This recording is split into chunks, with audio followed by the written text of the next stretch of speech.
And welcome back. I'm Nick England, joined by Matt Prosser. We've got another great match coming your way, Texas Tyrants, Inland Empire Matadors.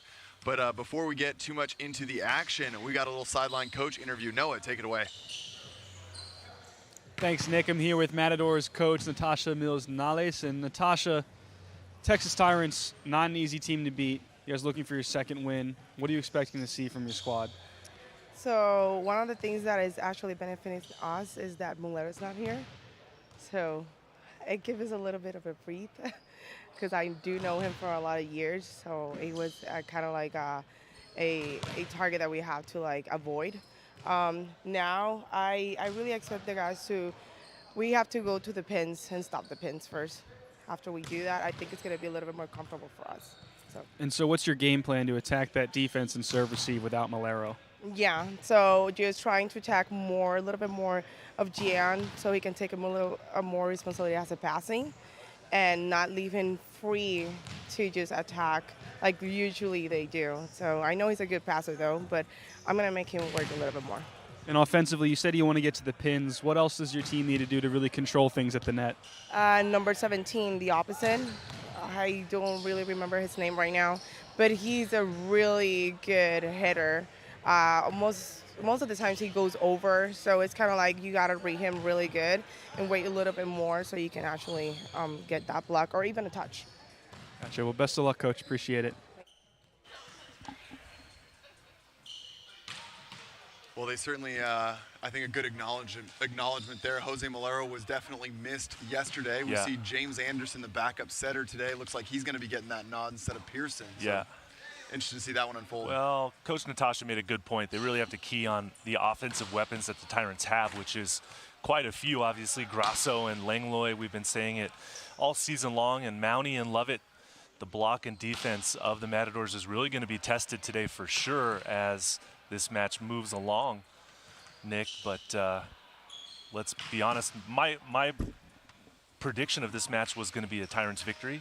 Yeah. So we weren't sure yesterday. We were under the impression when we were talking about it in the pregame show, we were under the impression that Jake Langlois may not be here in addition to Jose Malero, and we thought that was going to be a pretty noticeable, detraction from the team's performance. Yeah. But the second Jake showed up, what Jake and Gianluca Grasso can do next to each other, it almost doesn't matter who that third passer is because they are just, in and of it themselves, two of the best passers in the league. Right. Yeah, it's very true, and it does make quite an effect to the lineups when the libero is not here and when Jake does decide to play, as we typically see the Tyrants are a bit of a slow starting club. And once Jake Langlois gets warmed up and gets going, he can really take over a match like he did yesterday. Yeah, and on the side of the Matadors, something I'm going to be looking a lot here. Yesterday, we saw their middles were extraordinarily successful between Brett Massetti and Ben Gabor. As soon as the pass was there, the middle was established early and effectively. So that's going to be a question of the setters if Victor Vasquez and Colby Elder are able to, whoever's running the show today, if they're able to kind of establish that. Now, in talking with Natasha yesterday, there was some conversation about what the best option for their libero was. They were doing that, the two libero system with Calvente and Fox. Yep. So I'll be interested because I'm under the impression that Fox is actually going to get the kind of initial start and the nod today. Right. See what he's able to do. And that is a system that a lot of clubs are taking into account, where you have a libero basically playing in the serve reception role, right? And then your second libero coming in to play more of the block and defense role. Yeah. Right. And I mean, we saw that. I got a chance when Eric Fox was kind of trying to find which team he was going to be on in the NVA. He was actually almost just playing with every West Coast team that trains in the area. So he's got time with Blaze. I've played alongside him with the Ramblers. So very, very vocal in the serve receive, and that's where he just absolutely excels. But before we get any more into that, we've got another sideline hit. Noah's with Coach Grasso of the Texas Tyrants. Noah, take it away. Thanks, Nick. Tyrants head coach Mauro Grasso, and a tough loss yesterday to the Freedom. What was your message to your team, this morning on how to bounce back? I think best is best. I have to keep going, learning with the lessons from yesterday. And I think that the team is more mentally prepared. We have some different things happening yesterday. We were not able to deal with that. That's what we have been talking about. And today, another day, other opponent. Let's see what we can do today. And another day without your star libero, Jose Malero. How do you manage that as a defense and as a serve receive team? as a team, we have to try to compensate that absence. And Andrew just step up, just trying to help. And I'm glad that he did it. Today we have some different formations, but again, as a team, we have to compensate every single small loss that we have to make it a point of advantage, not a point of weakness. And obviously, Jake Langlois can take over a match at any time. Is there another player, maybe an X factor, that you want to see some more out of today? Honestly, all of them. All of them. It's a kind of the whole team mentality that should be different today, and that's what I'm expecting from them. Best of luck, Coach. Thank you. Coach Grasso with the Texas Tyrants. Nick, Matt, I'll send it back your way. Always great to hear insight from a guy that's coached at the highest levels all over the world. Yeah. You know, he's so soft-spoken, but I mean, he's coached the Brazilian national in a Brazilian national program, and now stateside. Yeah, very experienced, very worldly traveled, very seasoned is Coach Grasso for sure. And really, I really like what he said about taking it back to the whole team, right? Dealing with the adversity of not having Malero here as libero, having some guys step into that role that really can contribute when they have to play outside of their normal position. And I think we'll expect to see probably a better start out of the gate for the Tyrants today as compared differently to yesterday. Yeah, and that's one of the things we've talked about is the projected, the trajectory of so many teams when they get other pieces back. And the Tyrants have been so good about from day one. They had their entire roster. And so this is kind of the first time that they're dealing with the adversity that every other team has dealt with all season long. And so, you know, I think when I talked to him yesterday after the loss, he was talking about, well, someone like Andrew Pearson's going to step in and play the role that we're hoping he can play. But at the same time, my expectation then is that everyone else anchors their game and then adds a little bit more. Yeah. And that's the roles and responsibilities of those playmakers. Yeah. Sometimes you have to kind of lift up your teammate a little bit. Obviously, Andrew Pearson's not a natural libero. And so I think everybody saw that yesterday as well. But, yeah, the rest of your team does have to pick up a little bit of that slack. And the Tyrants, again, had 2 match points yesterday against Freedom. So they nearly won that match with a little bit of an unconventional lineup on the floor. But, you know, that match did go in favor of Freedom. And, you know, the Tyrants played well. They got off to a really tough start in that 5th set tiebreaker in yesterday's match, getting down, what, I think 6 or 7-0. And once you're at that point, it's very difficult to come back to. Yeah, it's a short set especially. One of the things that I do want to highlight, though, that I think is so impressive is, for example, you look at Andrew Pearson. So he was brought onto this roster previously in 2020. He played for LA Blaze, took a step back from the league for a year and was doing some of his own adventures out here on the West Coast, helps run a group many are familiar with called OC Resilient. And it's basically like a lot of the open gym, but stimulates, you know, you see top players like Josh Tuaniga even. They'll go out there and play. Dustin Watton will be out there. So it's a great talent. And he decided to get back involved with the NVA this season. But it's crazy because he's listed as a middle on this team behind Mountie and Lovett. But played Long Beach City College, spent time playing outside as well. So he just is one of those guys that you just say, Andrew, go on the court, figure it out. And it speaks to how experienced and veteran he is. That he can just step in. Bit of jack of all trades, right? Sometimes it doesn't really matter what position the roster says you are, but if you can play any position on the floor, find a way to get on the floor, find a way to do the job, contribute for your team, and work towards that, you know, betterment of the program and ultimate goal. Yeah, and we talked a little bit about it. Anthony Robinson, unable to be here this weekend. He was the duo that completed him and Grasso last season. He would have been a great option for them as well. Someone that's so defensively minded, defensively adept. But, you know, again, you got to play the hand that you're dealt, if ifs and buts, you know. So it was great to see them kind of answer back because that's gonna benefit them more than a win there, I think, honestly, in the long run. Because a little bit of a gut check that when you get down the stretch in a quarterfinal match, semifinal match, you got to know what your guys are capable of. Exactly.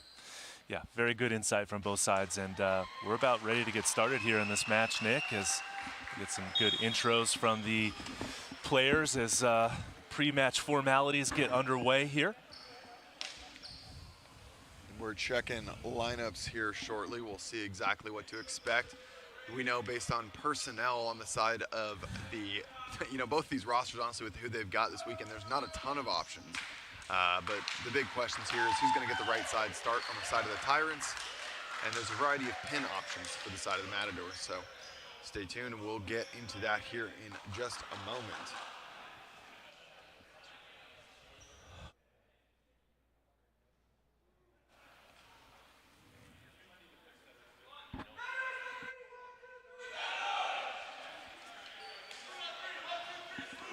right, on the side of the Matadors, looks like in the middle we're going to have Brett Massetti, Ben Gabor. On the right side, it's going to be Jacob Vanderbeek. Outsides is Eric Beatty as well as Jordan Wally. Victor Vasquez, number 3, gets the nod to set. And Eric Fox, number 12, of libero, is going to be starting it off on the side of the Texas Tyrants. Looking like no surprises there either. Daniel Jacobs gets the start on the right side. Otherwise, on the outside, Jake Langlois, Gianluca Grasso, Ryan Mowney, and Austin Lovett in the middle. And Gabo Quinones gets the hands. And now James Anderson, backup setter, is going to be starting in the white jersey today. So a little bit of an adjustment that they were trying to make yesterday. But a quick rule about the libero: you must determine and establish who your 1 or 2 liberos will be at the beginning of the match and cannot change them to a standard jersey once declared. So yesterday, when they were maybe seeing if there was another option that was not Andrew Pearson, at that point they could no longer make any of those changes. Well, it was in fact this player here, James Anderson, that you were talking about. Yep. Who they tried to add in yesterday as a libero, but was not signified as such on the roster form, so he was not able to play libero in yesterday's match. On the side of the Matadors, I don't think any surprises here. I like this look. Nick Ramos, someone that has been struggling a little bit in his serve-receive game. He scores very effectively, but the name of the game here is serve-receive. If they can pass the ball, Matadors might be able to get some, earn some points. But Jordan Wally starts it off with a great pass and a great swing. It's dug and kept alive off of a kick dig. Vanderbeek puts it up. Ben Gabor tries to defend, but a scrap play. Wow, the ricochet. The kick save from Jake Langlois, very casually executed nicely that time. And would have been awesome if it would have been a great set for Grasso to take a swing at, but just a little bit too tight for the back row attacker that time. Langlois is an avid soccer player prior to switching to volleyball while at BYU. Vanderbeek dug down the line, and Langlois tips it over. Vasquez throws it down. Grasso saw it coming, but not able to find the dig. James Anderson already playing some stellar defense down the line. Yeah, the defense from both wing diggers for the Tyrants have done a nice job. But they were not able to pick up the setter dump that time from Vasquez. Number 3 struggled with serving yesterday. Started it off with a lot of great service pressure with an ace to start the match, and then it fell off drastically after. So we'll see where it picks up. Well, that's eerily reminiscent of where we were at yesterday. Yeah, right on cue. Back-to-back first serves of the match from Vasquez ends up in aces in 2 days in a row. But you're right, Nick, it did fade off as that match continued yesterday, so it'll be very important for the Matadors for him to maintain the service pressure throughout this match. Yeah, and if you're a Matador fan at home, we're hoping that a little bit of a different outcome. Well, hopefully not foretelling of what's to come. And just like yesterday, follows up the service ace with a service error. Yep.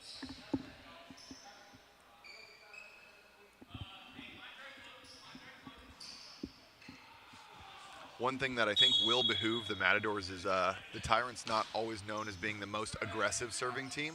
They're exceptionally consistent, though. This is one everyone's looking for a touch, but Matt, whether there was or wasn't, I would never burn a challenge this early on. I would agree with you, Nick. We're on the same page on that one. At 3 serving 2 use not a time to use a challenge.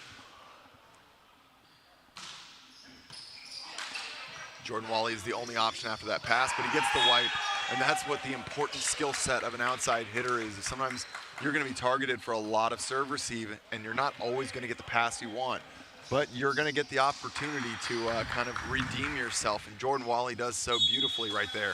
Yeah, and Jordan in that 0-1 hitter position where he hits 1 rotation on the right side, he's going to get a lot of passing opportunities today. And that's going to be a net on Gabo Quinones. Langlois is not quite able to handle the heat from Wally. Wally, we talked a little bit yesterday about, you know, his usage and when you sub him in, sub him out, things like that. But I think the big thing, and I was, again, talking with Natasha about it, is his contributions on the court are really, really benefited when they're offensive. Yes. And so you want to let him struggle a little bit more in serve receive to get that offensive skill set on the court. Right. And that's where they've decided to start Eric Fox as their guy to see if that can maybe contribute a little more defensively in the service line. So definitely. I like the strategy. I like that Wally's getting another opportunity. I think they're going to need his arm. I agree with you. I think they do need his arm very much for offensive purposes and service pressure. As long as he can maintain that level throughout the match, we'll see. Only time will tell. Lovett bombs that one long.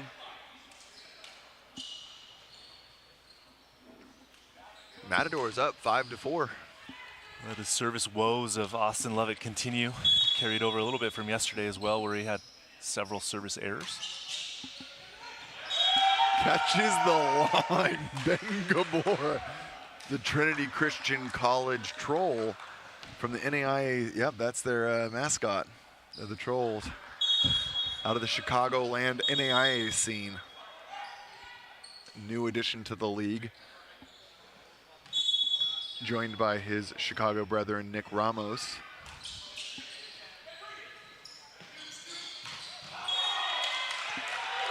The passing of the Tyrants will be very important today. We saw them struggle yesterday throughout that match because of their passing breakdowns. So far, they're off to a good start, minus maybe a couple passes that were just a little too tight from Jake Langlois. Yep. Really goes back to what you were talking about, the importance of the pressure from Wally in the service line. Good back set to Vanderbeek. Takes advantage of a nice pass there. That's the importance. Brett Massetti established, held the middle a little bit. Ryan Mounty had to respect him as an option. And a nice set by Vasquez there opens up Vanderbeek with a big, big scoring opportunity. Well, Vanderbeek will be a very key component as well for the Matadors. He needs to really play at a high level throughout this match if they want to get the victory.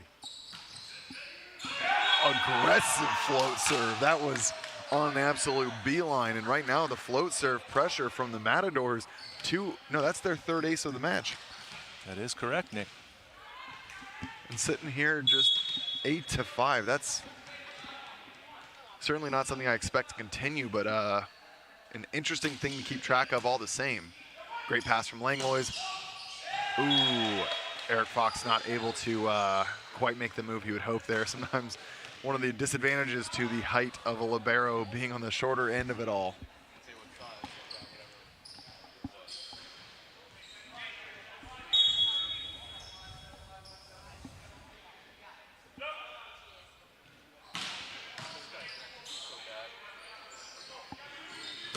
Beatty with a big swing into the angle.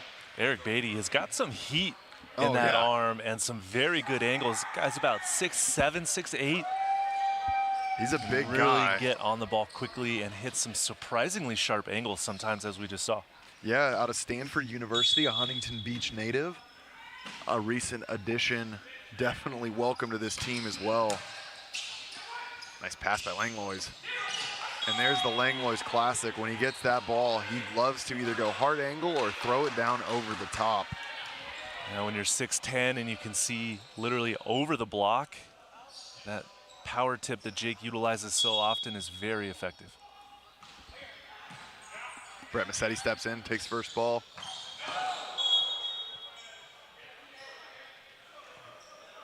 Jordan Wally loses track of that approach line a little bit there. Broad jumps into the net. Everyone's good to go, thankfully, after a collision. Misses that sharp angle he was looking for. That one got a little scary. That one was a little too tight for his liking, and Vasquez has to bring him a little bit more off the net. Vanderbeek now scoring effectively down the sideline. Sorry, Nick, a very fortuitous start for scoring well. Vanderbeek on the right side for Matadors. He was off to a good start yesterday. Yep. It's just how will it continue? He's fresh off of a season in England. Right.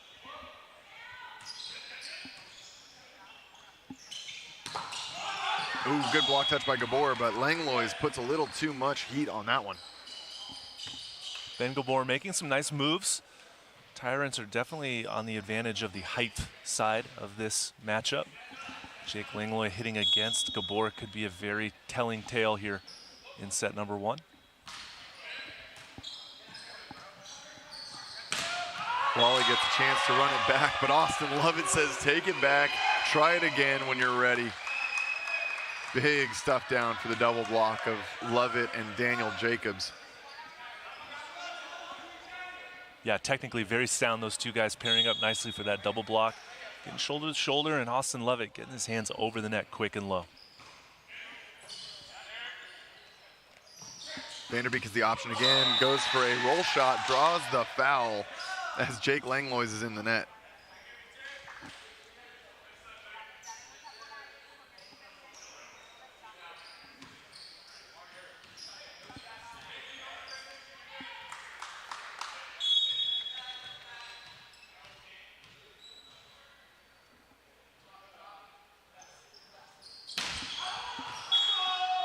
So continues the serving woes of Vasquez.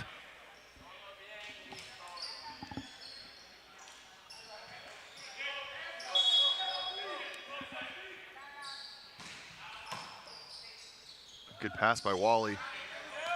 Roll shot over the top, picked up by Langlois out of middle back. Daniel Jacobs opens up, tries to cut that line and misses wide. Fox in a very disciplined position down the line.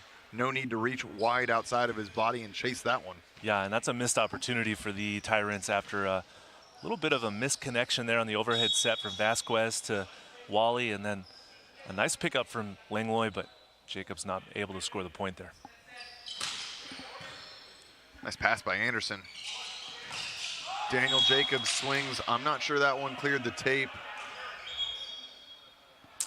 Well, we're going to get some clarification with the referee. Official meeting here to talk about when, in fact, the ball hit the antenna or if it did make it over the net. So that's always a tough one to tell because the net moves with the ball, too. So sometimes it'll hit your arm.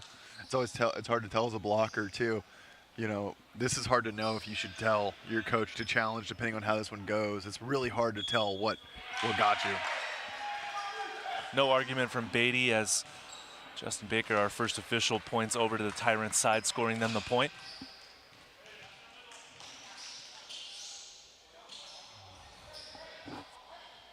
Love it now, a chance for redemption on the service line. Perfect pass by Beatty. Middle is the option to Gabor, but misconnection. Nice dig by Fox. Swing down the line in the net from the side of the orange Tyrants. That's quite a few net violations already on the Tyrants in set number 1, I believe 3 or possibly 4 even. And when the scoreboard is this low in set number 1, Tyrants really just kind of shooting themselves in the foot a little bit with all these net violations. Yeah, they really are. On the side of the Matadors, I want to see Vasquez tighten up location a little bit.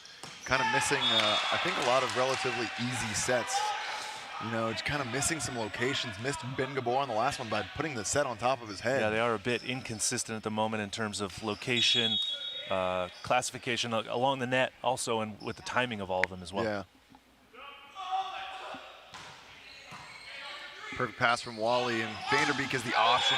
What a fantastic read. Vanderbeek shows he's going angle. Grasso dives into it, and Vanderbeek opens it up, cuts it down the line, and if you know anything about Jacob Vanderbeek, he always laughs when he gets a kill down the line because he knows how uncharacteristic it is for himself.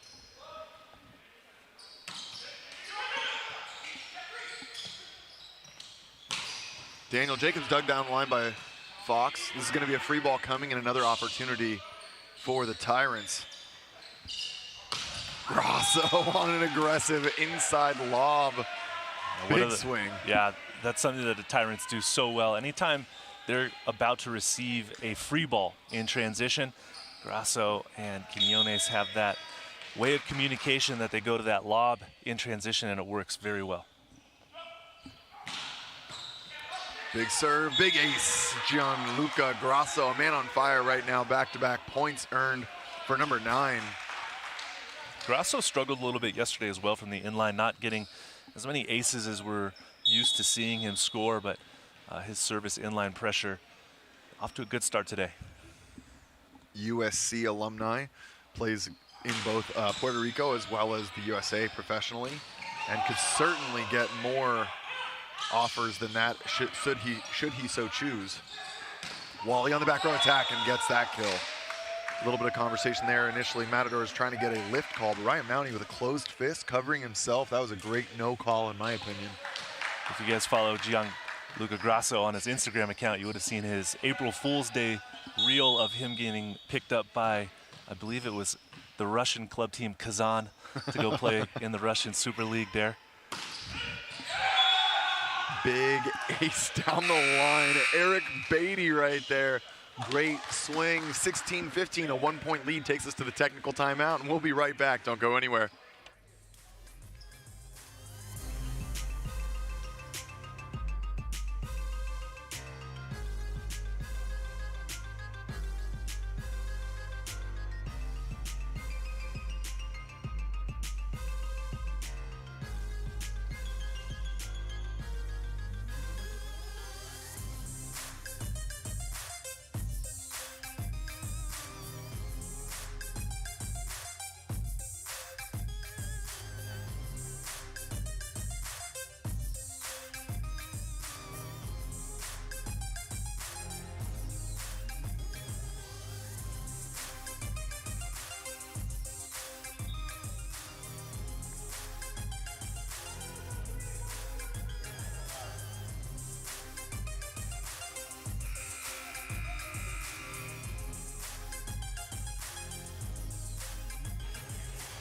Back into the action now with a 1-point lead for the Inland Empire Matadors. Matt, I gotta say, I'm very impressed with how they're playing so far.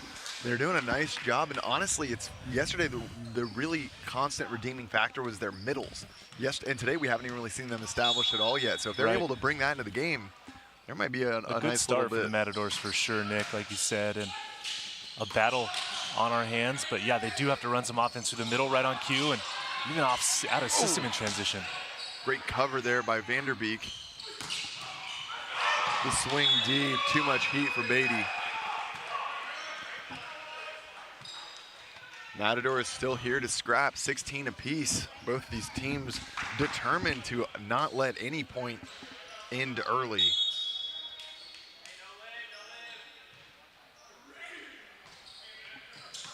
Massetti takes a short serve, very low.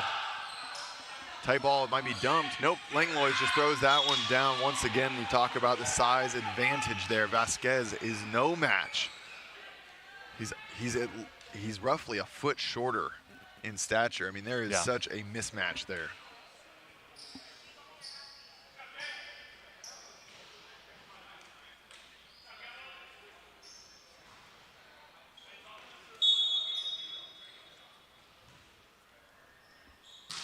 Ryan Mounty with a float serve, gets the overpass against Wally.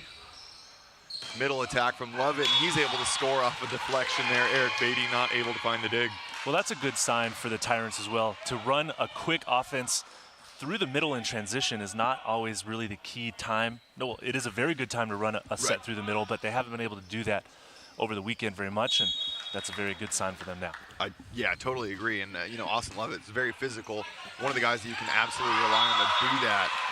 And again, man, I've got to be critical of the offensive decisions there. Vasquez, you're up against the biggest outside hitter in the league, and you're going to try to dump there. I don't think that's the play. It's not a good strategy, but as we just saw, it didn't work out.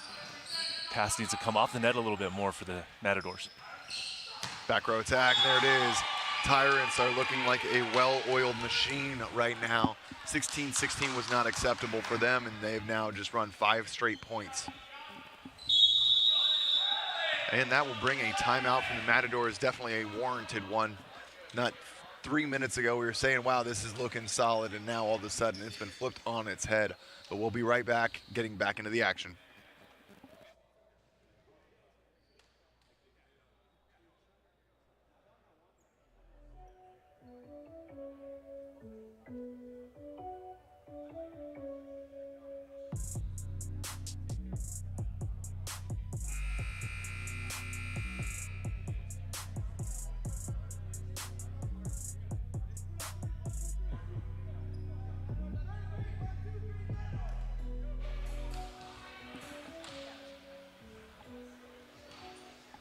If you're just joining us, it is 2016 set number 1 here. The Texas Tyrants taking on the Inland Empire Matadors at their home court here at the Pierce Sports Center. I'm Nick England, joined by Matt Prosser, and we're here on day number 2 at NVA event number 3. Back set goes to Vanderbeek. Vanderbeek puts that one down with authority. Thor, number 17, being pretty much the only reliable offensive option right now for the Matadors. Got to keep him involved, front row, back row, it matters not.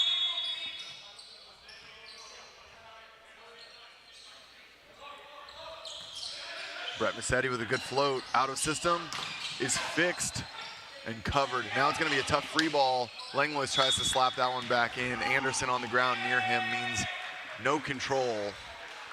And a nice little stuff block there from the Matadors to keep it on the side of the Tyrants, finally slowing the onslaught of Langlois. Well, they need to produce some block and defense points for sure, especially when they find themselves down, because the offense of the Tyrants is really starting to fire on all cylinders, Nick. It definitely is, and there it is. Gosh, Jake Langlois, every time it feels like that ball can be total chaos, you can just throw a ball out there and he's going to fix it. Even in an out-of-system play like that where the pass was broken and Jake Langlois actually overran that ball but was able to make the adjustments mid-air and still score the point.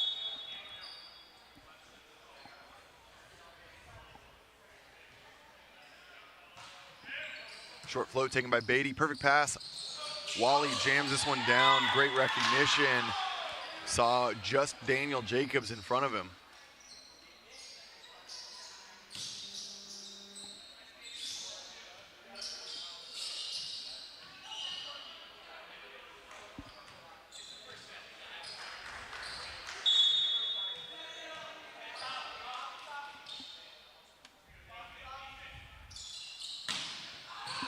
And that's 3 straight errors. Man, that was a little too accurate when we talked about his serving run so far at the beginning of this match. Well, at this point of the game, it's very hard to score points if you can't make your serve. Ben Gabor does a good job there. I like that 3 route. Vasquez isolating him, getting him in a one-on-one situation against Lovett. Good to see the involvement, and the Matadors not accepting the inability to run the middle so far. So good fight back from them as they're down by 2 points now in the latter half of set number 1. Jordan Wally paid the toll, rolls that one over the tape. That had 0 momentum. That's one of the sharpest trickler aces I think I've ever seen. I mean, it barely made it over, and the net took away all the energy, and it falls right in front of Quinones. There was no bounce or anything. That just stopped and fell. Now down by just 1. Wally targets Grasso. Backside reversal into Daniel Jacobs, and he meets the wall that is Beatty and Gabor. 22 apiece. And just like that, when you see the Tyrants take that 5-point run, now the Matadors stringing together a run of their own. A lot of people say it all the time, Nick. Volleyball is a game of runs. Tyrants had one earlier on, and now Matadors getting their run in, tying us up at 22. Anderson doing a nice job with that pass. Jacobs gets a chance to run it back, but Vanderbeek tracks it down. And now Vasquez, chaos ball. Gabor keeps it alive. In system, hand dug by Fox. Wally airs it out, looks for a swing, but none there. Maybe a free reset. Vanderbeek to Beatty. Beatty off the top, picked up by Langlois. Grasso swings high off the block, picked up by Quinones. And now 2 men out the back to pick it up, and a free ball coming from Quinones goes short. Fox takes it. Vasquez to Beatty. Beatty off the chest of Anderson. Grasso sets it to nobody home, and that will do it for the Matadors. 23-22 in an absolute thrilling point. What a fantastic demonstration of scrap and fight from both of these teams, and that's going to earn the Matadors a well-fought timeout at 23-22. We'll be right back.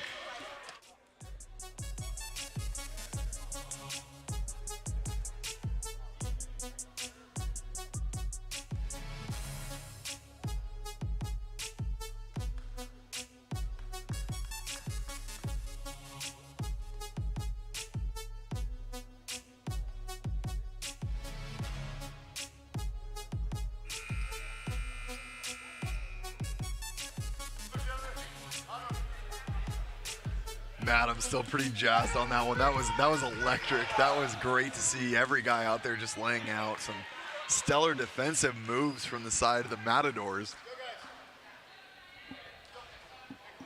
Yeah, the effort put forth by both sides that time to keep the rally a huge point here in set number 1.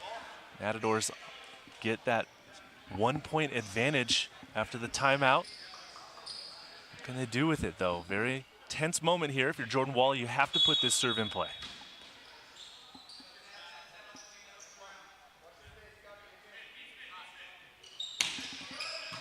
Takes a little bit off to keep it in. Gives them that chance. Oh, squeaks it over the net. Ben Gabor sees it and just barely misses a little punch dig there. Effective score there from Grasso. No surprise, when they need a clutch point, they go to number 9.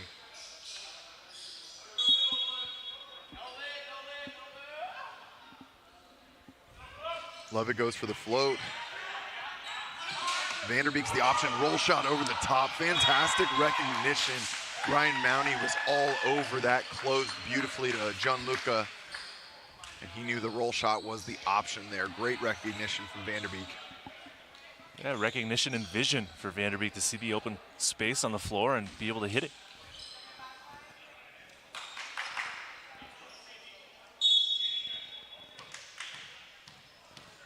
Set point number 1 here for the Matadors. Easy serve, and that's going to be tried to be right back, but Jacob Vanderbeek, number 17, gets it, and set number 1 goes to the Ontario Matadors. Huge upset here. Reach out, block that one back in. Love to see it. We'll be right back for set number 2.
Back into the action here, Matt. That was quite a thrilling upset. Chances there for the Tyrants to easily come back and snag that one after a 4-point lead established at 20-16. What do you think are going to be the key pieces here to see if the Matadors can hold on, or is the Tyrant train just too much? Well, the Tyrants, in typical fashion, started a little bit slow in set number 1, which has been very much a characteristic of this club this season. Meanwhile, for the Matadors, really doing a nice job executing, even though missing a few too many serves. They did get a couple of aces, and as the match went on, after coming back from 20-16 at the business end of set number 1, Nick, they were able to pull off that kind of surprise victory. So let's see how they start set number 2 here and if it can carry over. Yeah, it's interesting you mentioned the serving. Tyrants had 1 error, 1 ace. Matadors, 3 errors, but 5 aces. Vasquez coming back, not willing to relieve any pressure on the serving. Vanderbeek with that roll shot once again, such good recognition. Earlier we were talking about how Vasquez kind of misread the blocker in front of him. Vanderbeek is showing his veteranship right there. He knows with that double block of Lovett and Langlois, no reason to swing into that one.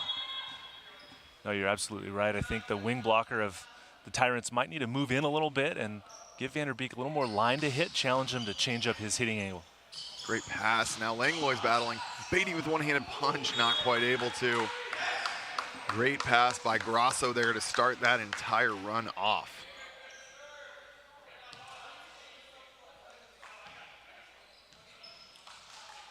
Little communication happening there between Fox and Beatty, joking about who wants to take that one. They both kind of made a move, but just resolving some of those system things.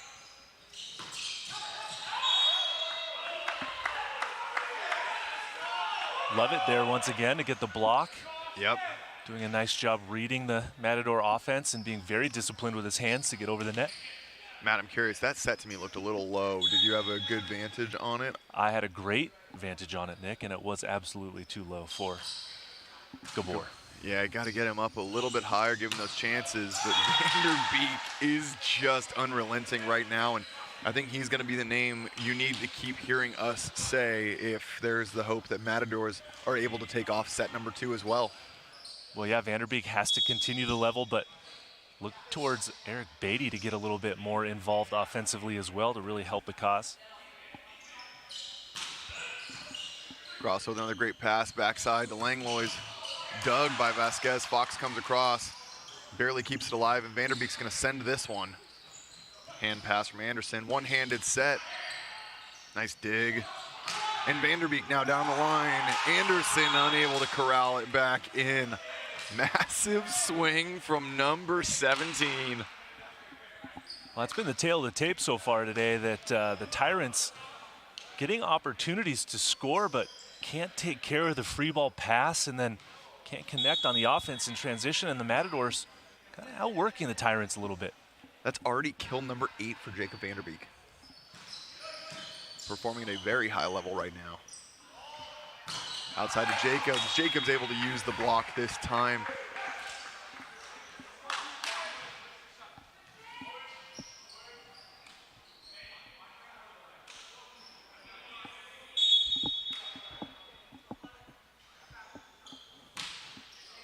Langlois with a nice float, but Wally gets behind it. Net drawn there. Jacob Vanderbeek once again getting involved.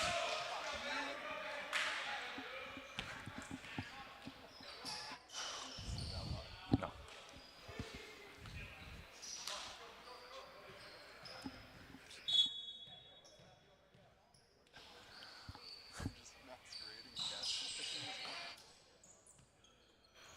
Grosso to the outside. There it is, a huge block move. Brett Massetti.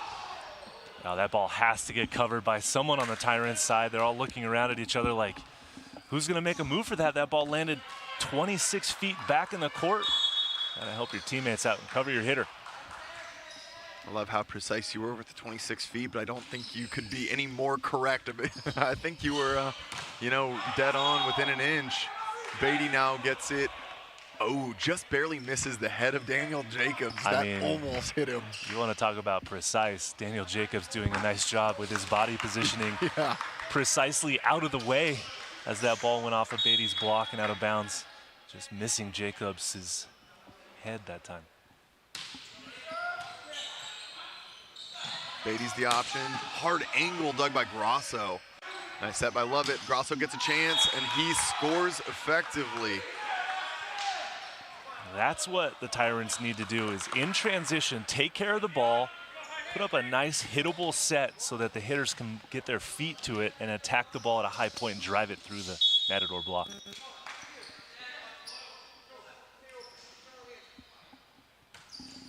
Float from Lovett. Another good pass from Wally. Beatty's the choice there, and there it is. Kill number 4 for Eric Beatty down the line. Yeah, Beatty's going to be a very key component for the Matadors, and that's a nice no-look line swing cross body for the winner, driving it past Daniel Jacobs' block that time. So far, Beatty's been doing a nice job of, even when he doesn't get the kill on some swings, he's been doing a nice job of not finding terminal points against him. And that's been something that has littered a couple of his matches. So as long as he's able to mitigate those and just continue effectively scoring like we're seeing right now, that's gonna fill in his role with this squad beautifully. That swing there wide from Daniel Jacobs means the Matadors takes a 2-point lead at 7-5 with Vanderbeek serving. And serving that one in the net.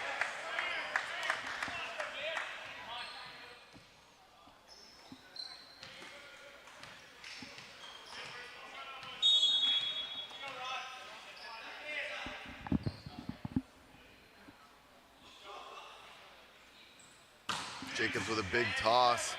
Tight pass, but handled well. And now Vanderbeek, once again, that net a little too high for his swing. I know we're still at sort of the starting stages of set number 2 here, Nick, but the hitting errors from the Matadors could come back to haunt them at this point of the set if the Tyrants are able to go on another run like we saw in set number 1. Ceiling is being talked about. Taken, and Vasquez puts it over. Tip picked up easily by Quinones.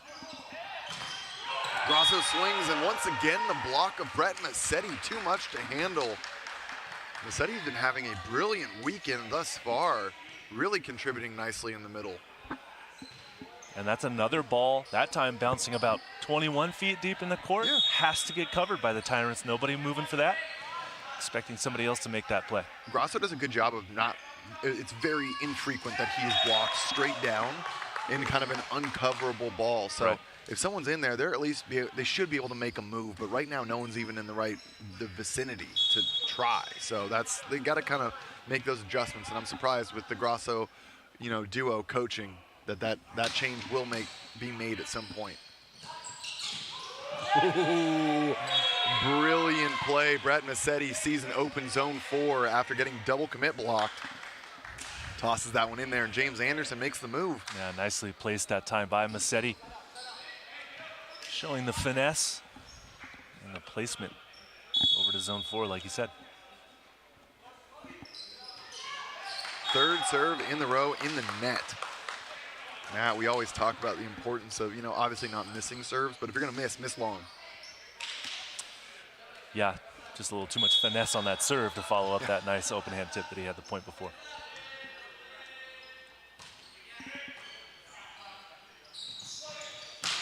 Vanderbeek swings and gets the touch off the block of Langlois. Now Jake made a big line dive move.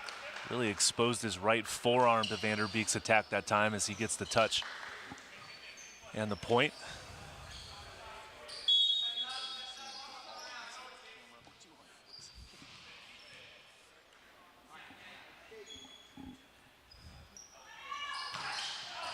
Vasquez has some personal vendetta with our line judge, it would seem. Rips that one right at her. Don't take your aggression out on the line judge. She didn't do anything to you. That was just a straight service error. But you can believe after a swing like that, she might on the next close call. Gotta work on her dodge techniques over there. Beatty back row, dug by Grasso. Aired out, and that's a back row attack. 3-meter line infraction. And that's going to be a point for the Matadors. Grasso just barely over the line, looking for the aggressive swing. I like it, just doesn't quite get the execution he wants. Definitely the right play, just an unfortunate 3-meter line violation that time from Grasso.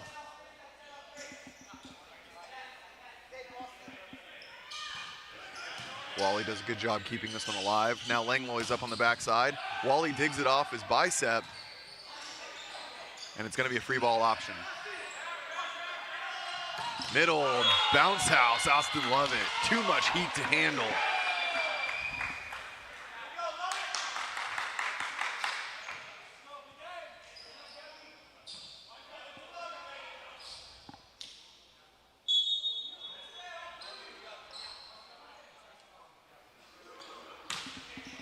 Langlois targets Wally. High off the hands is Beatty. Lovett not ready for that one.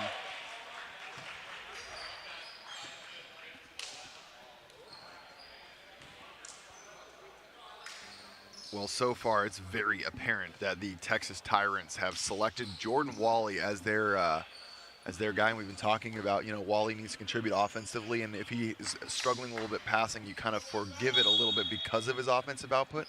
But right now, after the end of set one, had 14 attempts passing at a 50%. Not perfect, but that's serviceable. That's okay. Yep. Tipped up by Vasquez, ball goes tight, picked up. That's gonna be yeah, that's a good call. So, Matt, I'm always terrible. I always throw this one to you. Give it a little explanation for our fans about what was wrong with that play. So what was wrong was that the ball traveled over the net inside the antennas, which means that it's not pursuable by a teammate. It's only pursuable if it travels outside of the antenna and over the net, and then it was brought back within the antennas, making it the infraction.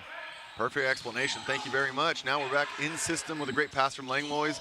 Miscommunication. Who's going to take that? Another miscommunication.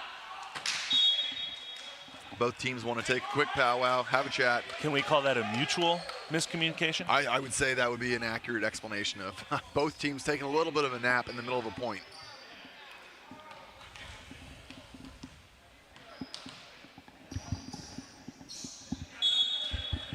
Shared miscommunications, if you will. Yeah. Beatty aced outside of his platform, going to his left there. Uncharacteristic. Someone that has pretty masterful control of the angle of his platform. Gets bested a bit there. Great ace for Lovett. A well-placed serve that time from Austin Lovett to go down the line.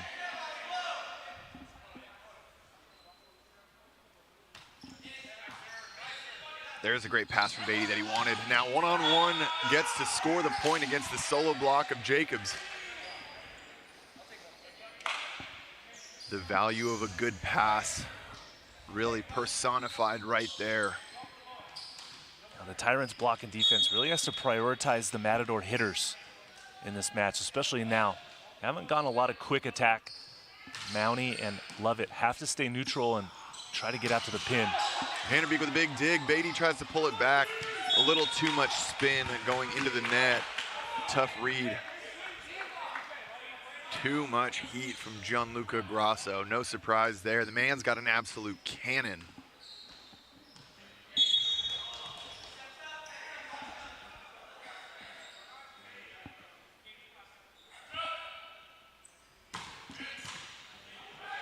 A little bit of a run there for Vasquez. Nice cover by Massetti. And now Beatty gets a chance and he scores.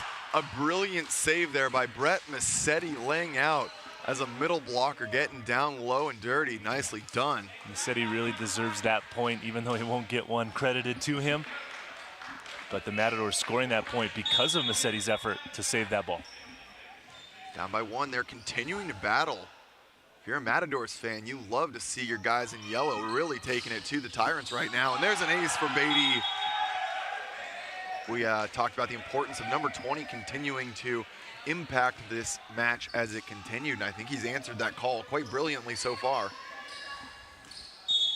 Yeah, big number 20 over there, doing his job nicely and scoring his points. Good pass by Langlois, quick feed into the middle. Beatty digs it, but no one there to pick up that second one. Ryan Mounty on a nice 3-ball route, and that's going to take us to our technical timeout. 16-15, we'll be right back.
Well, that technical timeout, both teams separated by just 1 point, 16-15 Texas Tyrants. I feel like they're playing a great bit of ball, but the scrap of the Matadors is really pushing them to the limit. We'll see here in the second half if Matadors are able to continue that. Beatty battles the serve from Grasso. The D-ball dug by Grasso. Langlois tries to swing that one down, but a triple block committed from Wally. Wally solo now. DJ misses the swing on the D-ball. I love that triple commit block out there from the Matadors to slow down Langlois. Yeah, the Matadors are doing some good things with their block and defense today and really causing the Tyrants to rethink their strategies here offensively. Massetti targets the hands of Anderson. Langlois not to be slowed down twice. Once again, we talk about the importance of a great pass. That means Jake Langlois does not have that many hands in front of him there. Well, that time it was a double commit on the quick attacker for the Tyrants, Ryan Mounty, but Quinones saw it, went outside to his big 6'10" outside hitter. Fox all over that serve. Beatty for the back row, covered. Vanderbeek, no approach, and he gets the outside hand of Lovett reaching the back row of the Tyrants, all very unhappy because they were ready to take care of that one, but Vanderbeek doing a nice job of finding a way to just put some kind of swing over the net. Tyrants allowing the Matadors to stay in this game, tied at 17 all, and have been serving very dangerously so far, but quite a few service errors as well. Serve goes long. The Vasquez service errors continue. I believe that's number 5.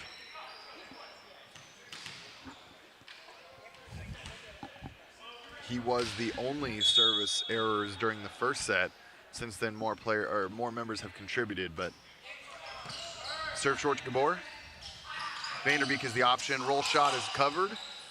And another chance. Not many options there, but it comes over. Free ball coming now.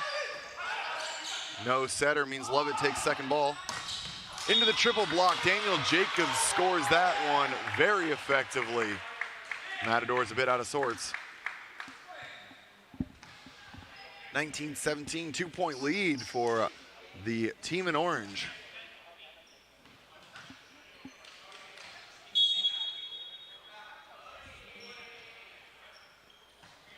Float going short, taken by Beatty. Tight pass, but that's going to be over from Langlois.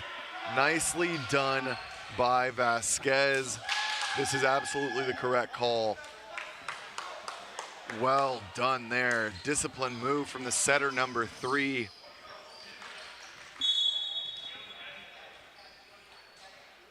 Jake had a target in his eyes and just barely missed that one. Big swing out of Lovett, 22 in the middle. Nobody home, puts a dent in the middle of the court. 20-18, the 2-point lead returns for the Texas Tyrants. Familiar situation for both sides as the Tyrants had a lead late in set number 1, but Matadors showing some grit and fighting back. Beatty goes off speed, but picked up by Grasso, and now Langlois is the big attack route option. Touch called there against the Matadors. Jake knew he got one regardless of what the call. He was already determined a challenge was coming out, so Tyrants were not letting that point slip away, and no debate from the Matadors, just a timeout called at 21-18. We'll be right back.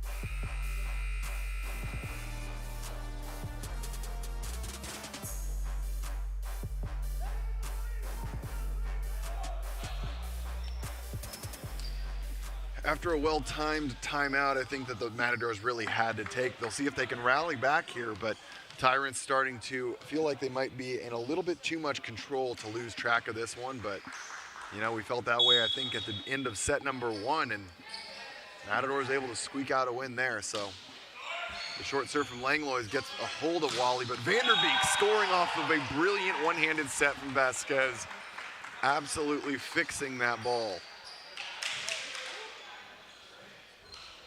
The Vanderbeek train rolls on. I think he's the #1 kill leader in this match right now.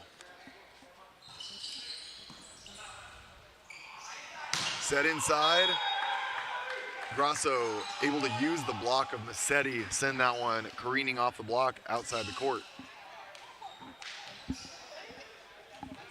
Matador struggling to break this 3-point lead down to anything meaningful and score a real point on their side out. So Tyrants got a death grip on this lead. Double block tip over the top, picked up by Lovett. Jacobs with a great set, and Grasso scores that effectively. I love to see how well Tyrants runs their out-of-system play when someone else has to step in and set. They're just doing a nice job. Well, fortunately, someone decided to hit that ball, as we saw earlier on when a non-setter set the ball, found the floor on their side. But that time, Grasso, the recipient of a great set from Jacobs in transition.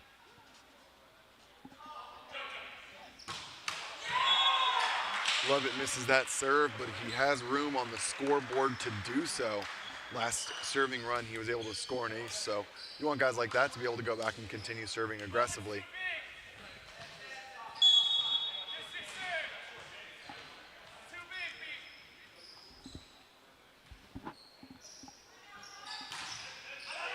Vanderbeek almost sends that one along. A lot of in, a lot of out calls going on. Jake Langlois makes a late move. Vanderbeek rewarded with an ace. 23-21, well, what felt very unlikely not 2 minutes ago. Right now, Matador starting it up once again.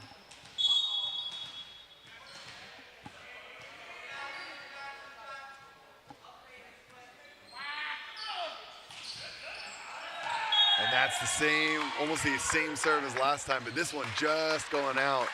Good talk coming from the bench side of the Tyrants to make sure that the guys let that one go and take their free point, as they now have set point for set number 2.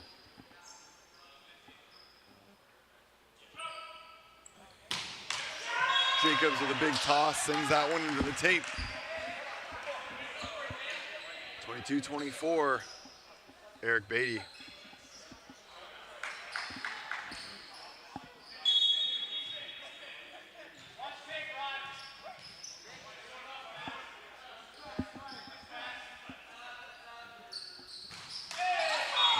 That's going to do it. Tough miss there. You got to keep that one alive, but split sets now 1-1. We're going to be going into set number 3. We'll be right back.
Getting back into it and taking a quick look at the numbers right now. Jacob Vanderbeek bringing 13 kills, swinging at a 72% clip, is definitely a major contributing factor keeping the Matadors in this alternative. And he's only got one attacking error. Eric Beatty coming in with 7 kills, no errors yet. So there's definitely some good pieces. Alternatively, on the reception side, Matadors passing at a 53%, while the Tyrants are passing at a 54%. So these two teams are playing some pretty identical volleyball. Interesting to look at the service line. 10 errors thus far for the Matadors, only 3 for the Tyrants, but the Tyrants have 2 aces where the Matadors have 7. So both teams have pretty acceptable ratios for their ace to error. And then I think the pass service, the service numbers or the reception numbers kind of mirror that as well. So both teams, I would say, are performing pretty close to what they would want to be at. Just comes to making those critical plays at the key moments. Absolutely, Nick. Thanks for that quick statistical rundown you so eloquently explained to everybody. Great dig from Anderson off of the Gabor's middle run. And now Langlois swings that one through, taking advantage of the block size mismatch.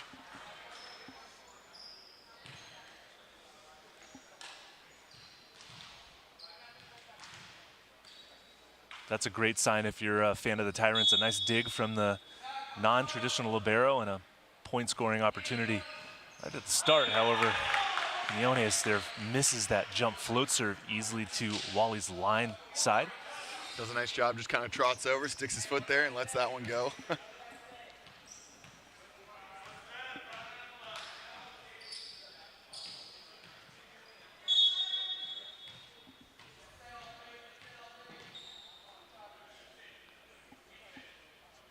Vasquez to serve.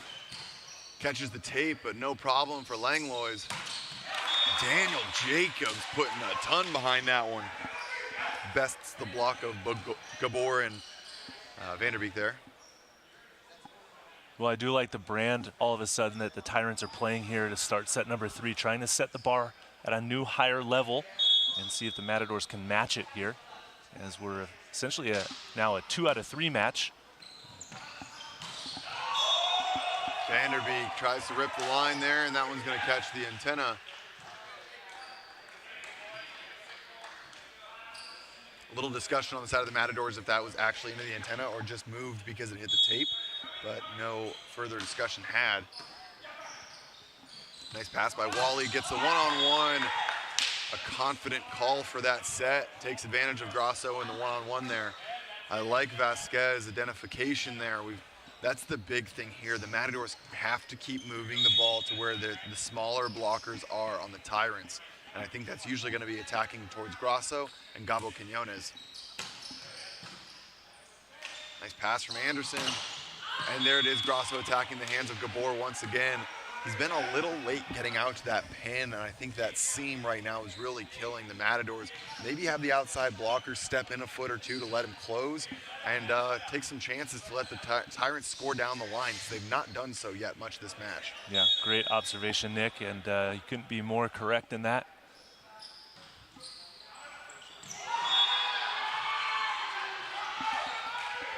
That one goes deep. Beatty thinks it's going out, realizes all too late that it's about to drop on his head. Fox tries to save it, but no dice.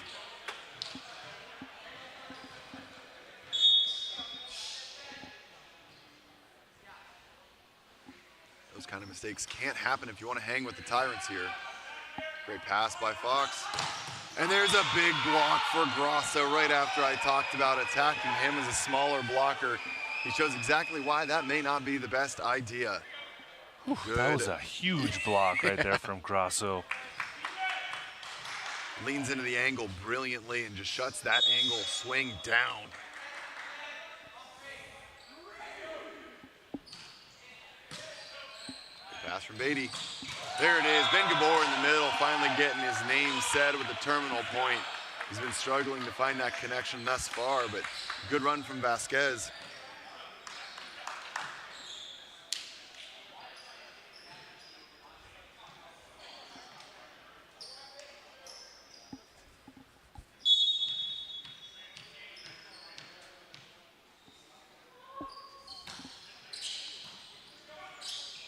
Quick run to Mountie. Mountie covers himself after a block by Massetti, hard angle from Grasso, catches the block once again. There's kind of a challenge here getting thrown down that the Matadors middle blockers think they've got to be a little more disciplined with the hand moves right now. They do, you're right, but credit to Grasso, able to essentially just step close with his footwork there and get that swing and transition of fall for a point to the Tyrants.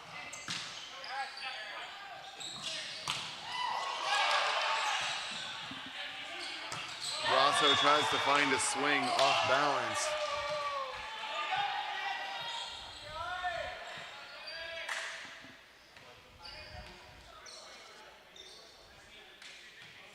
I love the reactions from the Grasso family on that side, especially after an error.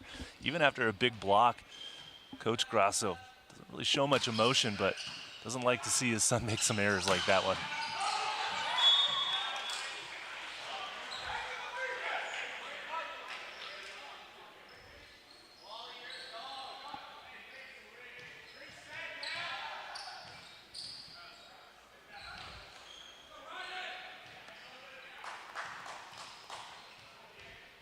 The Brazilian dynamic of fathers coaching their sons. The Grasso family not the only ones to do so. Of course, the legendary Brazilian coach Bernardinho. Yep. And his son, Bruno, the setter. Olympic gold medalist, so. Always makes an interesting dynamic. Bernardinho, one of the most animated head coaches you'll ever see on the international level. Very heated and passionate.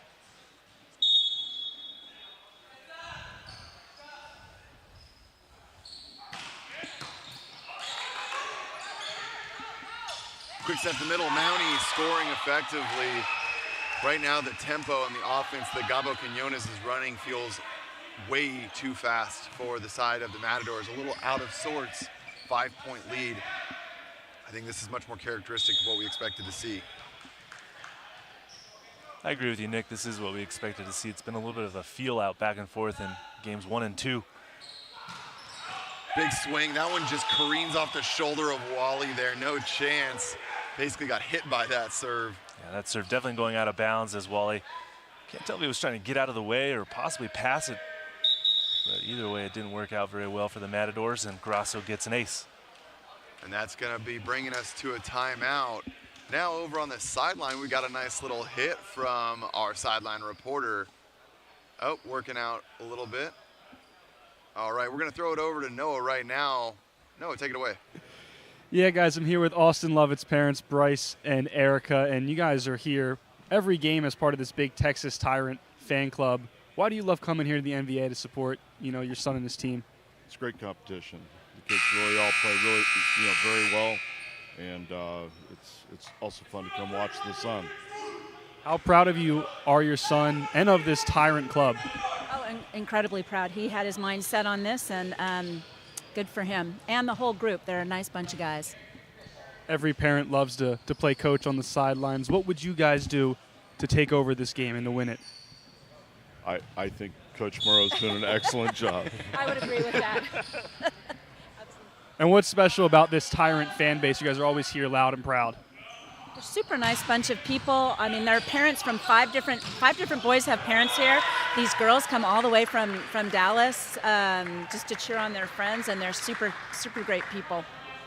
Well, we definitely appreciate seeing the families and the friends cheering their teams on, their sons on. So we love you guys coming out here, and we look forward to seeing you more. I'll send it back to you guys back with the action, but I'll be sticking here with the Texas Tyrants fan club. Great to hear. Yeah, there's definitely a crowd that travels from Texas every time. One of the most dedicated fan bases. Do not disappoint. Nice block back return. Langlois gets an opportunity here off the outside hand. Vanderbeek picks it up. Wally roll shot, no other option. Daniel Jacobs with a late read there. And the Matadors trying to revive a little bit of the heartbeat that is their offense right now. Well, I think Jake Langlois could have made a move for that ball as well. A little bit closer to him, expecting Jacobs to come all the way across, but Beatty with a quick serve right out of the whistle. Wally throws that one back. Good defense as the outside 0-1 steps in. Nicely done by number 18. Yeah, back-to-back quality block help that time from Jordan Wally. Ball didn't fall on the one before, but it does on that one. And all of a sudden, the Matadors have pulled within 3.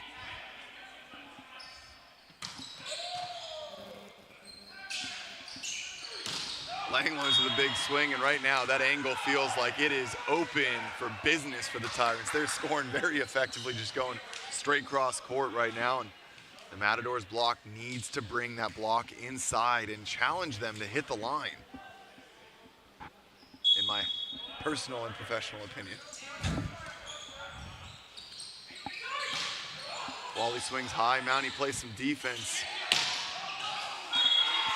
Once again, Langlois relentless. That's his 11th kill, if I'm not mistaken, so far of this match. Scoring very well.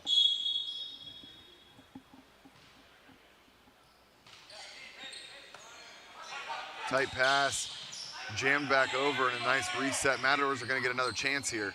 But Massetti blocked back. Man, I want to see that I want to see a setback there. Let Vanderbeek swing. He's been the answer all match long. The double commit blocks, since you have a front row setter there, there's better options to find. Yeah, back-to-back quick attacks, especially in transition when Jake Langlois is standing right in front of the hitter. Not necessarily the greatest strategy. Really spread that offense out a little bit more for the Matador side.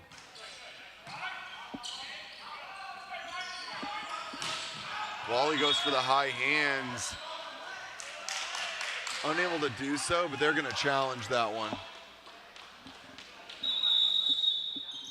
So we'll see how that goes. Touches are always the most interesting challenges, because these are pretty easy to see and quite definitive. Yeah. And right now, the Tyrants team already knows the outcome. They know if they touch this or not. So everyone over there has had a very frank conversation about what's next. How do we play this next point, guys? You know, I didn't touch it, no worries, we're going to get this. Or, yep, they're going to see a touch here most likely. So, yeah, we're seeing Gabo Quinones even saying that there was a touch. It looked like so. Trying to get some confirmation. If someone will look at me over there, that'd be great so I could see.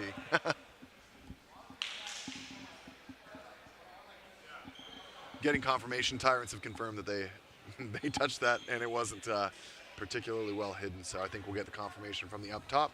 Of course, our officiating crew must have irrefutable evidence to confirm that is the case, but right there on your screen you see the Tyrants, like I said, talking about the game plan. They'll be up 13-8 after that, so a 5-point cushion, a great place to be, but we've already seen that may not be enough, so they want to figure out how to continue extending their lead here in the third set. If you're just joining us, I'm Nick England, joined by Matt Prosser, third guy on our team, Noah Chast on the sideline. We're in the middle of our third match of the day, set number 3. Inland Empire Matadors battling the Texas Tyrants.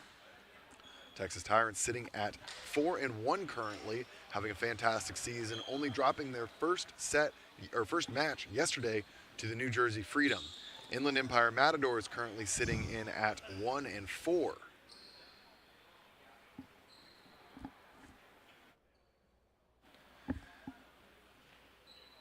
If you always want to find out a little bit more about the league, be sure to go check out NVAUSA.com. Check us out on all major social media platforms, Instagram, TikTok.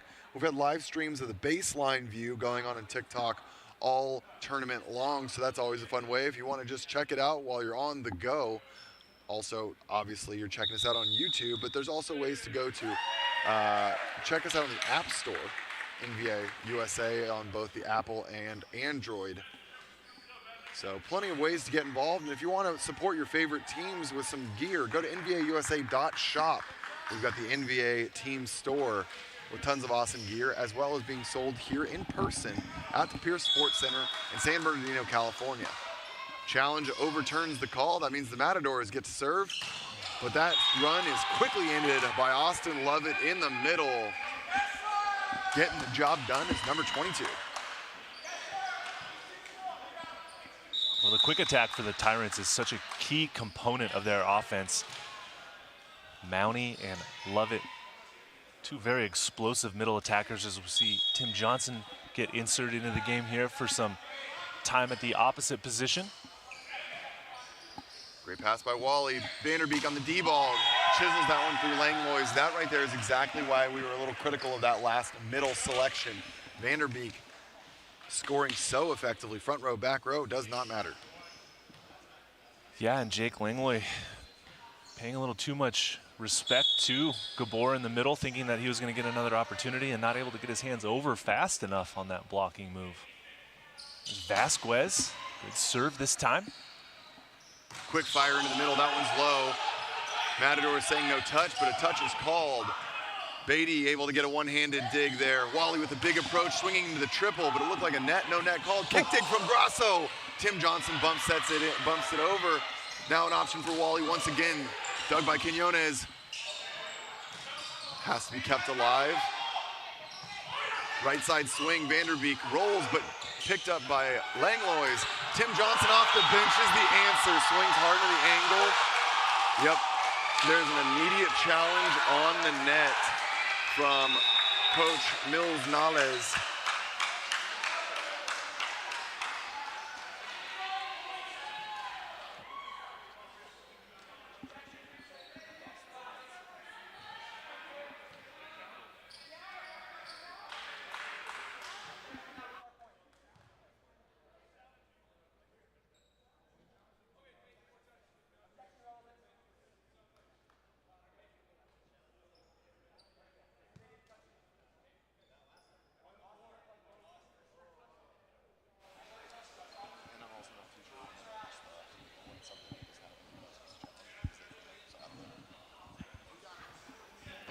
All right, so I believe what's being challenged here is they're saying that on the block, when Austin Lovett ran a 3-ball, they're saying that they did not contact it. The up ref immediately made a call that there was a block touch. However, disagreement there. So Matadors are challenging that quite early on. I don't know how else to describe it, but a 3-run from Austin Lovett that did not quite go, they believe. Right, yeah, the attack from the Tyrants side, the Matadors are claiming that their blockers did not touch it, which would then result in a 4 contacts by the Tyrants side. So fortunately, we have the challenge system to get this call correct. However, our up referee, Justin Baker, did make the touch signal during the rally, so perhaps he saw a touch. Yeah, and these are always tough, right? Because the blocker was in front of it, but it's just a matter of if it wasn't over the net. Now that set was low, so I mean, typically you'd have to be kind of swinging up into it, which I think this is a pretty decent challenge by the Matadors. My only concern is there irrefutable evidence to overturn that? Right. That can be kind of tricky sometimes. And the net camera system, we have 2 cameras on our net on each side, so utilizing those angles to get a good view of it. However, is it going to be irrefutable, Nick, as you said? And after this match, we're going to have our we've got our 3 o'clock and 6 o'clock to go still. So after this one, we will have, I believe it's going to be Chicago Untouchables, or no, it's going to be the Dallas Tornadoes taking on Southern Exposure. Last match of the day will be Chicago Untouchables as they take on Seattle Sasquatch. Both teams currently winless this season, so one of those teams will add their first win to the win column.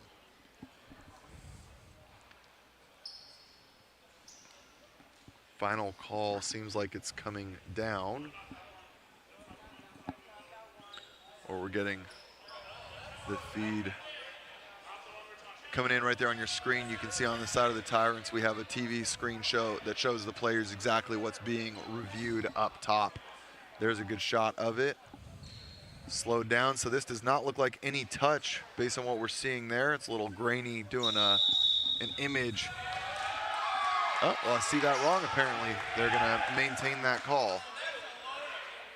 I think there's some confusion on what part of the play they were trying to challenge. I don't know if that was the attack that they were requesting the challenge to be on, but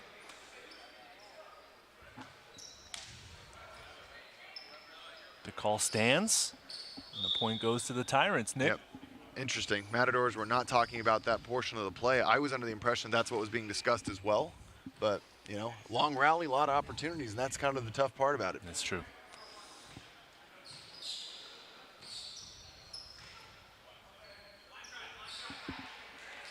Back underway, 15-9, 6-point lead here for the Texas Tyrants. Jordan Wally is the option, goes high swing. That one goes out. That ball went out of bounds wide. No touches. although very close. 16-9 advantage for the Tyrants here. 17-9, an ace off the libero there. Eric Fox not able to handle the float serve from Langlois.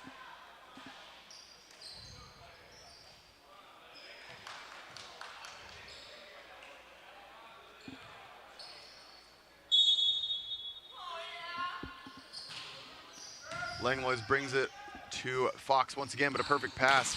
Wally able to swing and able to punch that one through. Good job not netting after the swing. That set came a little bit inside and tight to the net. Disciplined approach line from number 8.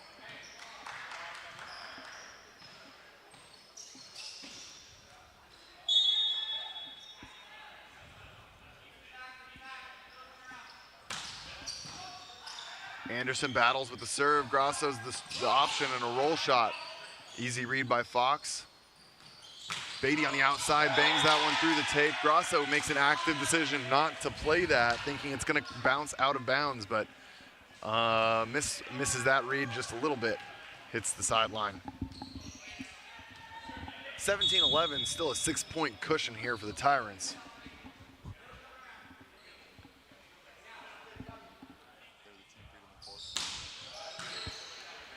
Perfect pass from Langlois. Love it, gets a chance. Fox sends it back over, and a free ball opportunity. Oh, that's going to be over from. He didn't touch it. He didn't touch it. Okay. Fox tries once again. Wow, some fast, fast plays there. Oh my goodness, that you have to go back and rewatch that one a couple times to grasp everything that just happened. Entertaining volleyball here, Nick, for sure. Yeah, you know, honestly, the Matadors doing a great job. Scoreboard's getting away from them a little bit here, but I think that they're still continuing to push and make sure the Tyrants earn this win.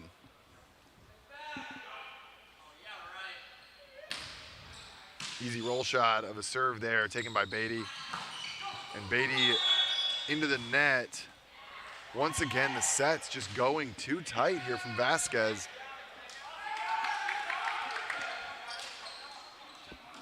And there's going to be a timeout called here by the Matadors.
Plane, and there's a back row setter with Vasquez, and the ball gets touched by anyone front row on the Tyrants, then that means it's a back row attack. So what Vasquez is arguing is that the ball did not break the plane. Unfortunately for him, the up and down refs have a pretty easy view to see that. So while it was a great athletic move from him, not going to get that one. Not going to get that one. But Austin Levin decides to get it right back, so all for nothing. 12 serving 20 right now. The Matadors, the big part of this game, it's unlikely that they're able to rally back and take this set down from 8 given the current score, but very important to see if they can generate a little bit of momentum. Oh my gosh. Gianluca Grasso running that inside lob route once again, just hammers that one home. Wow. A thunderous spike that time. Wow. Grasso with the serious heat. Anyone that might be catching a little of that post-lunch nap just woke up with that big swing. Massetti getting involved for one of the first times this match, able to kind of push that one into the zone 1 tee.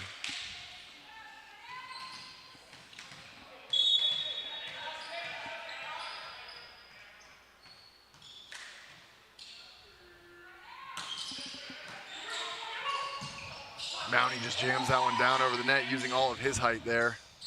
Back row attack, Langlois. It's kept alive while he tries to go a second time, but that just comes back at him very fast there. No chance. Very, very oppressive back row swing there from number 10, Jake Langlois.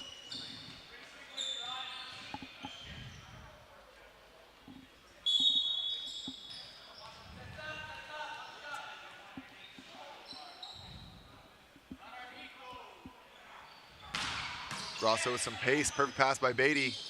Beatty is the recipient of that set. Overpass from Johnson. Doug and Langlois looks to end this rally. And I just took a big coffee explosion on the side. Matt, you're gonna take it away while I get cleaned up. I'll be right back. Yeah, there was a little bit of a coffee explosion on some technology there as Jacob Vanderbeek came pursuing over here, and unfortunately, that coffee managed to get onto my broadcasting partner, Nick England's polo shirt and Noah Chast's laptop. So back to action here is Vanderbeek from the back row, deflected and picked up. Langlois in transition with a huge swing. Fox pursues it, but over into the crowd. That ball cannot get brought back. And it'll bring us to set point here in set number 3 for the Tyrants.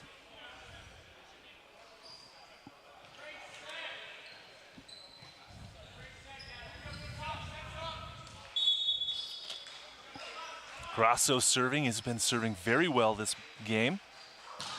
Well, that time, the broadcaster's jinx gets him to serve that one into the net. Service error brings the Matadors to 14, still down by 10. Tyrants have 10 set points here to get the set 3 victory.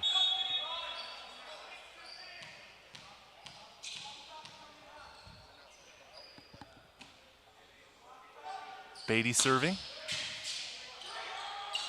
And Quinones goes over Wally with the center dump. Back down the line to the corner, and the Tyrants take set number 3, 25-14, and now lead this match 2-1. Team's gonna switch in. Stay with us. We'll be right back after this quick break.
And welcome back here, the Pierce Sports Center here in San Bernardino, California, event number 3 on the NVA 2022 calendar. This is the Texas Tyrants taking a 2-1 set advantage over the Inland Empire Matadors. Convincing set 3 victory by the team in orange there. 25-14. Just a review of the statistics. Pretty much all Tyrants there in set 3. Gianluca Grasso, 12 attack points as Vasquez will get us underway here to start set number 4. Oh, that one goes just a bit outside as a little too much mustard on that one.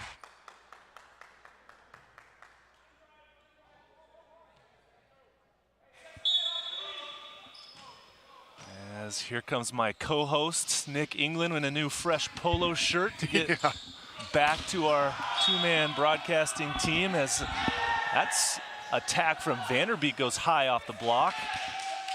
Well, we might get a challenge here from the Tyrants side. This is why I love our challenge system. Simple solution there. Everyone's talking. Coach Grasso says, stop talking. Did you touch it? They said no. He goes, okay, I'm challenging. Challenge, yes. Good conversation to the point. Effective communication. Well, thanks for covering for me there while I was covered in coffee. An unfortunate little, refreshment over here for the production team, broadcast team, and just caught a little bit of a live hand grenade as that ball came flying over here.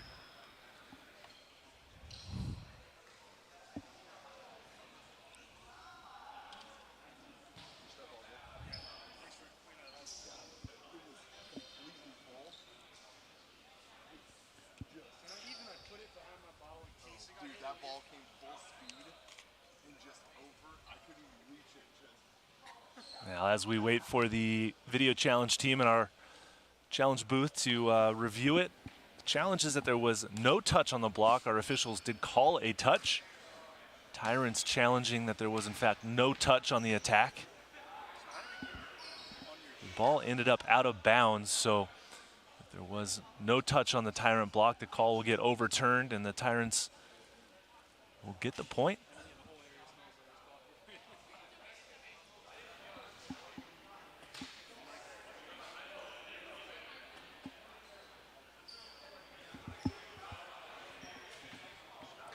This is one of those we talk about, sometimes a useful challenge or not. At 1-1 on the 4th set here, a little surprising, but this is simply being used because of the sheer confidence. There's no guesswork here. This was, correct. I did not touch this, so this is kind of a gimme, as it were. Very true, Nick. Great observation from you. But this is why we're so proud of the addition of this challenge system this year for the league. It's because, you know, our reffing squad is top-notch. They do a great job day in and day out, but you can't always see it. Sometimes that call gets away, and right here, this ensures that we get everything as right as possible.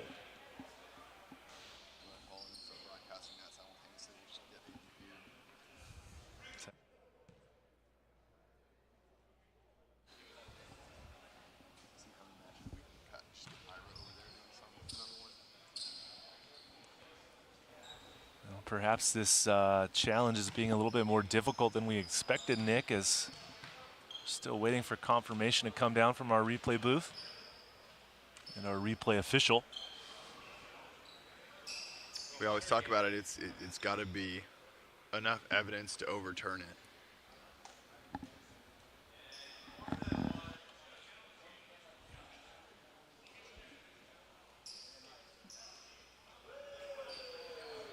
An interesting distinction about challenges is the teams are not allowed to leave the court. This is not meant to be a timeout or stoppage of play. So there's not meant to be any additional advantages gained. So all conversations must be had by the guys on the court. So you'll notice that, you know, that's why the guys are all just hanging around, trying to stay warm while the game takes a brief pause. Now this touch call on the challenge play can be kind of tricky to see from the video based on the speed of the frames of picture and whether or not there's a distinct touch off the fingertip and deflection. That's kind of what the delay is here in getting this call correct.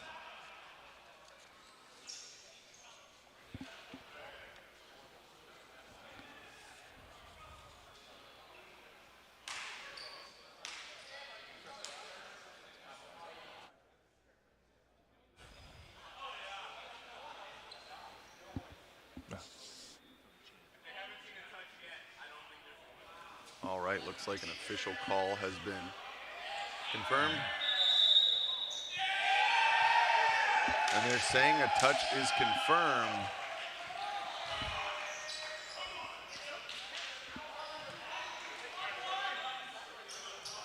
Well, a bit of a backfire there on the Tyrants side as that challenge is upheld. The point going to Matadors.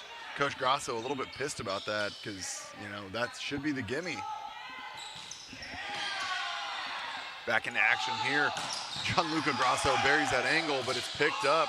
Vanderbeek tries to chop it deep. Langlois is waiting. Misconnection now. Anderson sends it. Exceptionally questionable. That ball did not get out of Vasquez's hands. And once again, trying to force the middle when Jacob Vanderbeek, your offensive weapon, is waiting for the opportunity to score there. Vanderbeek touting 14 kills, only added 1 kill in the third set there. You also have Eric Beatty on the left side. Highball it out there to him and let him take a big swing at it. And there's a big block. Grasso getting Vanderbeek for the second time this match.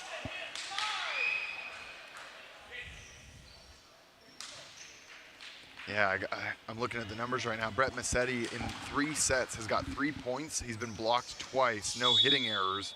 On the side of Ben Gabor, he's got 2 kills, 1 error not been blocked. So neither middle producing. I just don't think that that's the time to be trying to force the middle. I agree with you, Nick, especially when your setter can't physically see his middle attacker to know where he's at. But regardless, Nick, it's 2 serving 3 and Matadors Massetti serving. Back set to Johnson, the high flyer, and there he is getting physical as ever. My goodness, Tim Johnson can absolutely fly. I mean, that's the first real big jump we've seen him take since he got inserted into this match. Yep. And that one happened right in front of us, and gosh, he can jump. He can. He was a big part of this roster in the 2021 season. He's had a bit of a tough year, and Daniel Jacobs has been, receiving a lot of the opportunities to start. This squad last year used a 6-2 a lot of the time, relying on Isaiah Afaji as the second setter, coming in with Daniel Jacobs to replace the starter of Tim Johnson and Gabo Quinones. So not a tactic they've been using much this season, but Johnson trying to find a bit of a consistent foothold here. He's a big part of this squad. Grasso throws that one down and wipes it off the block. Well, that is a very smart attack from Grasso that time. Seeing the block develop, maybe that set a tiny bit too tight to his liking, turning something into nothing and scoring the point. Grasso's got an entire bag of tricks to find ways to score points. You see those big thunderous swings in the middle of the court, and then the finesse wipes off the blocker's hands.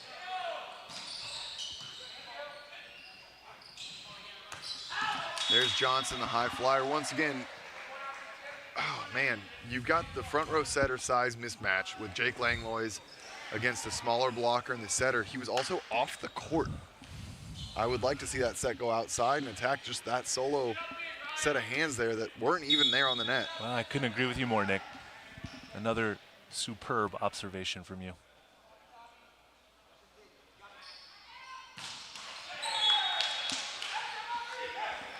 Beatty struggling to find some consistency from the service line. He's had some great runs and also cut some of them short with some serving errors, but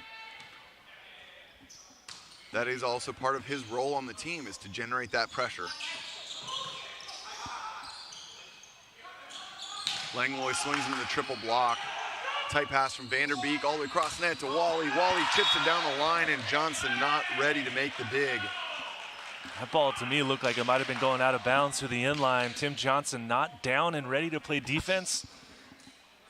Has to react and almost guess at that one, and might have played an out of bounds ball there.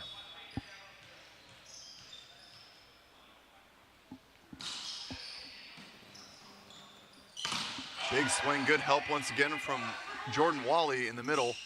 Langlois just chips that one down. Massetti picks it up. Wally sends it deep. And now Langlois swinging, dug by Beatty. And there's the shutdown from Lovett. Finally able to end that point that had a couple questionable contacts, but the referees here have been consistent all season long. They want to let the guys play. Let them play, Nick. Let them play and let the players determine the outcome, not always the referee or the whistle. That time, Austin Lovett, some nice awareness to get the block. Looks like a net there on Lovett as he pushes through. Nice call promptly made by our referees. Massetti able to draw the foul, as it were, there. And see, I do want to give credit. That's where I do think that that's a good move. Set the middle. I like that they're continuing to try to find the middle. So on the good pass and the serve receive, set it up. I just don't like forcing it when they're in transition. Jordan Wally doing a fantastic job, every bit of his body to get up, flying high, and throws that one right back down. Wally plays a lot of sand and grass as well, so very good at keeping his head up and reading the hitter well. Paid off there. Gets another block touch, but Gabo Quinones was not going to let the Jordan Wally stare down go unanswered. Gave Langlois another chance.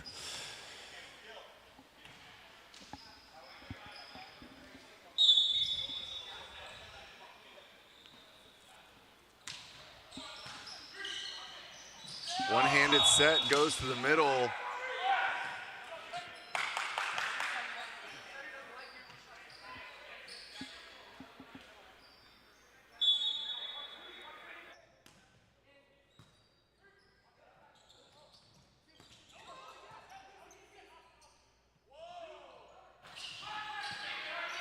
Good pickup there. And a middle jam once again, and for the first time it feels like it pays off there. Massetti connecting, but the sets are a little bit low still, and Vasquez just feels like it's getting forced in there.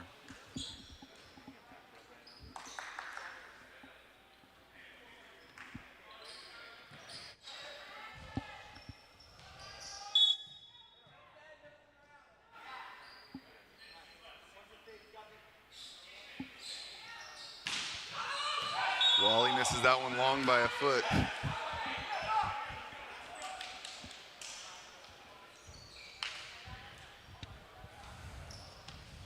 Yeah, the Tyrants have an opportunity now to really pull away if they can. The Matadors have to work extra hard and make some smart choices here, or else this one could get away from them. Nice dig by Lovett. Tight ball, Grasso goes to wipe. Fox steps in for the second ball, tight ball. Tim Johnson goes over Beatty. I have never seen that before. Two hands over the top. That was posterized. What did I just see, Nick? Oh my goodness. We're gonna have to get. That was one of the most ridiculous things I've ever seen. That was the equivalent of getting just dunked over in the NBA.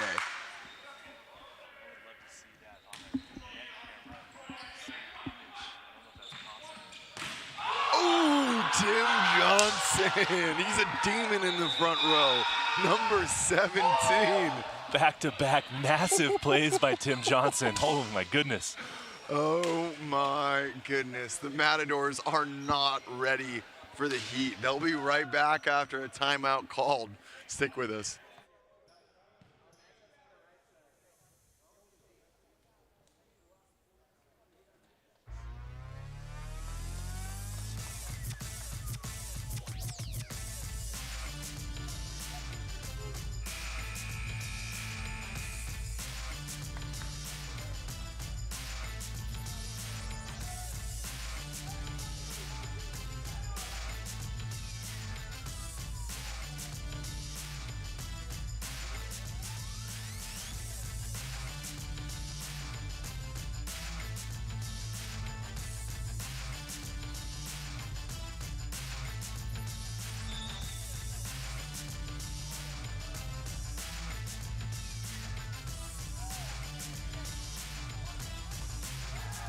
And Gabo Quinones throws a handout, but Vanderbeek continues scoring effectively.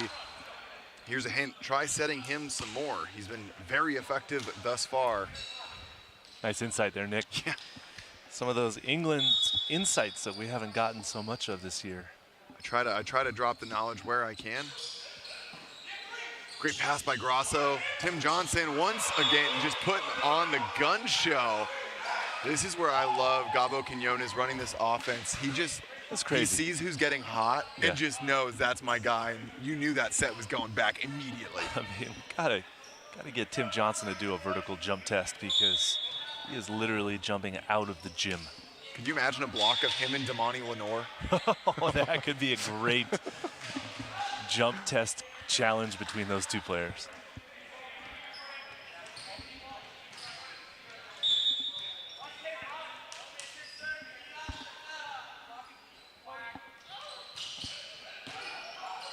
Mountie sets beautifully to Johnson. High roll shot picked up. Opportunity now. Useful spot. But Grasso in transition swings wide. What a swing. What a fantastic out assistant swing. Just barely misses. Tyrants are just all gas right now.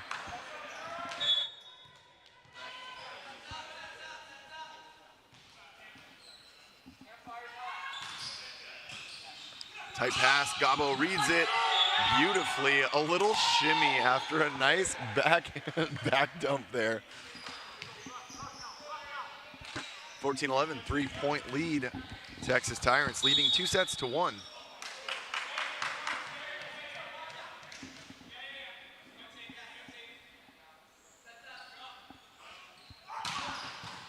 Grasso gets rewarded for a monstrous serve. And now Ryan Mountie in system, in transition, getting the point. Gabo Quinones has done a much better job in the second half of this set, getting his the ball, you mentioned it, but about a ball higher for his hitters, and they're really being rewarded for high points of contact.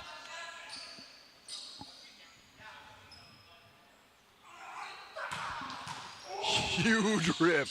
Grasso letting it all loose there. You can hear him grunt.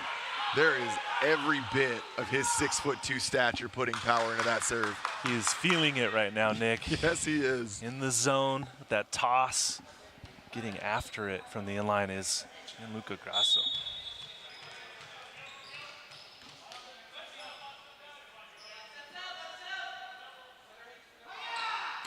And then he goes off speed, catches Wally, and it's a free ball coming. Beatty bounces off the tape. Grasso picks it up and bumps it to the middle. A massive pick up there. Gabo Quinones takes a lap to cool it down. Ryan Mountie, show him the money. What a play there from the Tyrants. That's them at their very best, and they're going to force a timeout. 17-11, 6-point lead. We'll be right back.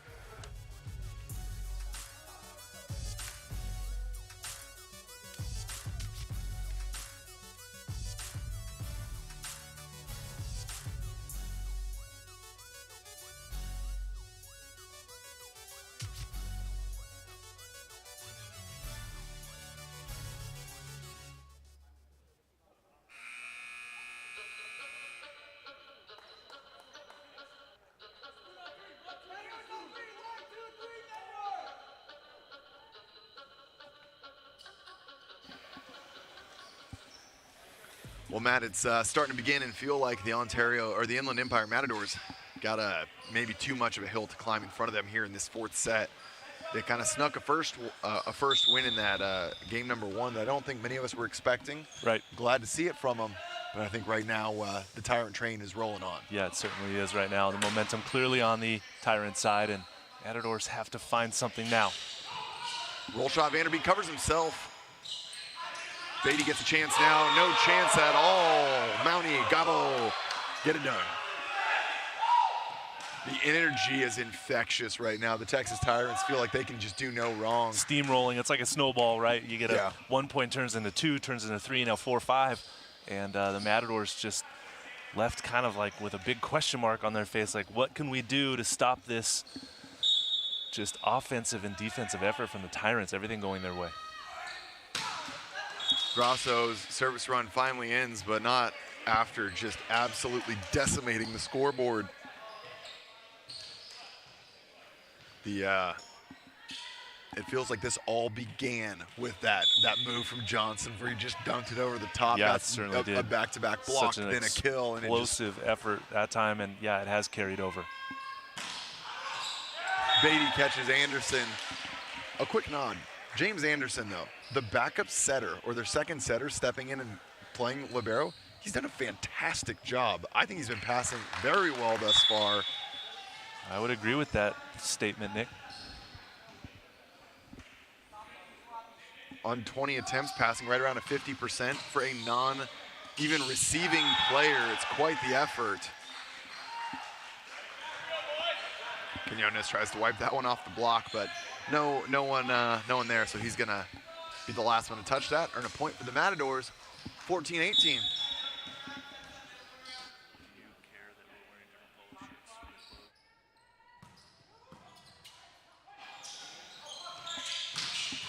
Nice dig there by Beatty, keeps them in system. A low set to the middle means Gabor is going to lose that one-on-one against Jake Langlois. Yeah, that set just not in Gabor's window, way too low for the big jumper, and Jake Langlois also lurking, getting the block, and Matadors now running out of time, 19 serving 14. Great pass by Beatty. And a setback to Gabor, but Grasso digs it. And now Langlois using all that verticality. Just a little backhanded paddle goes over the top of Vasquez. Now the rarely seen backhand flipper Yep. attack from Jake Langlois. He has all the tricks in the bag as well. I think that's what makes these two so scary when I say these two, Grasso and Langlois, is yes, they're both exceptional in their own right, but what makes them exceptional is that they just have so many different swings and the ways that they can score. It just feels like any situation is a situation that they've been in way too many times. They're never uncomfortable as hitters. Would you give them the Batman and Robin comparison? More like just two Supermans. They feel subhuman or superhuman at times just watching. And they're also two of the five. They're both in the top dig leaders, right, top kill leaders. They just do it all, and to have them both on the same roster just absolutely defines why this roster is so good. There it is, now a high line swing from Langlois, one that we haven't seen yet this match, but just nice and easy. He uses it all and smooth swing. Mentioned earlier after this match, we're gonna see the Dallas Tornadoes taking on Southern Exposure in a must-win situation for the 1-3 Southern Exposure as they take on the 2-2 Dallas Tornadoes. A bunch of new pieces returning for those squads both, so I think that might be one of our most exciting matches of the day. Regardless of when this one ends, that will be live at 3 p.m. Pacific Standard Time. So once this match wraps up, go take a quick break, grab a drink, grab some food, grab a friend, and come back in for another great match. Bump set back goes to Langlois. Deflected, Beatty's there. No one else in the back row ready to make a move to follow that up. 22-16, a 6-point lead here, and this one feels like the sun is setting on what was originally looking like it could be a massive upset with the Matadors taking set number one. I think you're right, Nick. I think the Matadors are just running out of time here. Oh, service error very close to the inline. We may see a challenge here. Oh, Jake no. Langlois looks to the bench of the Matadors, asks how much, and getting some immediate feedback from Nick Ramos. A little bit of camaraderie from the boys. It's the same thing you see in practice all the time. It's just funny to see it in the middle of a match. Jordan Walling misses that by quite a bit more than a couple inches there, sends that one several feet off the back line. That's going to basically do it here for the Matadors, I think. 23-17. Not going to be able to come back from this deficit, especially when the Tyrants only need to side out to get this match point, but Lovett might be able to get him there right now. Ooh. Big block from Ryan Mounty in the middle.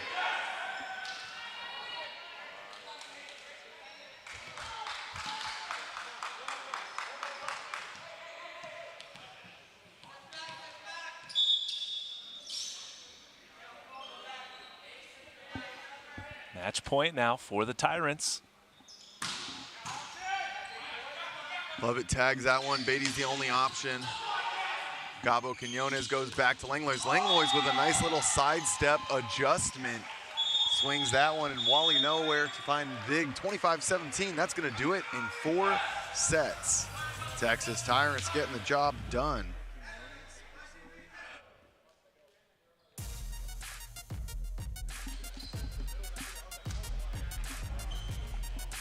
Back up a little bit. Back up, back up.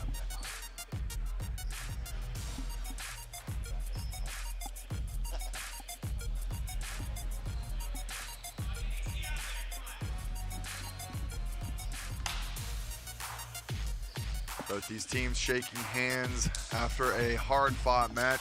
You know, we always talk about what's kind of next for this Matador squad and how do they continue to improve. And I think that the little pieces are starting to come together. I think that one was, honestly, that they were passing quite well.